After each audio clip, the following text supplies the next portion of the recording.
The rocks, dust and scattered vegetation form the canvas on which the realities of parts of Samburu County are painted. Areas whose locals, many of them nomads, spend their days with their grazing livestock.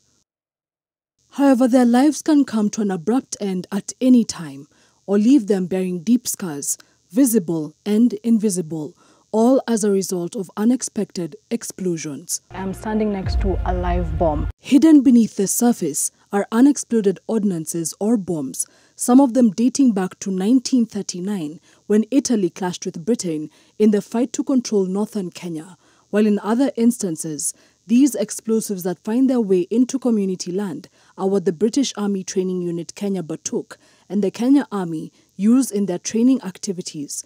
Both military teams have training bases in Samburu.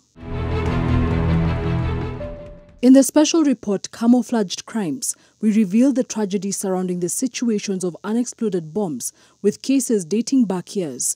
And in this report, we reveal how it is still taking place, this time leaving a woman and a child nursing severe injuries. 18th October 2023, Naishamunye area, Samburu County. Repela Lekeloi's face subtly tells just part of the trauma she's dealing with. She was sitting in her manyata, breastfeeding her child. It was early morning. I remember because the goats had been taken for grazing.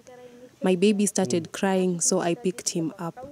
Just as I had started breastfeeding him, I heard a loud explosion, which shook my whole house, and I fell down with my baby. In what is a miracle in this tragedy, Repela's child was not injured. The little one was suckling on one side at the time of the explosion, and the metal piece hit Repela's other side of the chest. The feeding baby was centimeters away from a fatal hit. The sequence of events was traumatizing. Blood gushed out of the nurturing mother's breast as she wailed in pain, attracting the attention of neighbors who rushed to her rescue. A county vehicle helped to transport me to a hospital at Archers, where I received first aid to control the bleeding before I was transferred to Galaxy Hospital in Isiolo. The doctor there performed minor surgery to remove a piece of metal which pierced my breast and lodged itself inside.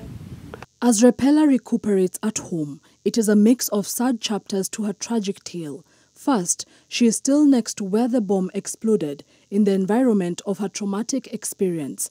Then, at the time of the interview, days after her hospital visit, she had been unable to go back for another wound dressing, as directed in a doctor's report,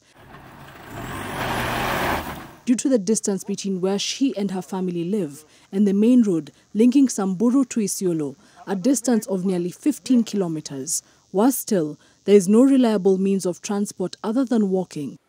She is stewing in the pain of the visible and invisible injury, pain and deterioration. I want justice because I was injured, and my son could also have been seriously injured. On top of all that, I had to pay expensive hospital bills. I can now only breastfeed my child from one breast. But a further sting to this situation is that the explosion did not only injure Repela. 7-year-old Eric, who sits on his mother's lap, almost lost his hand due to the bomb explosion. His mother...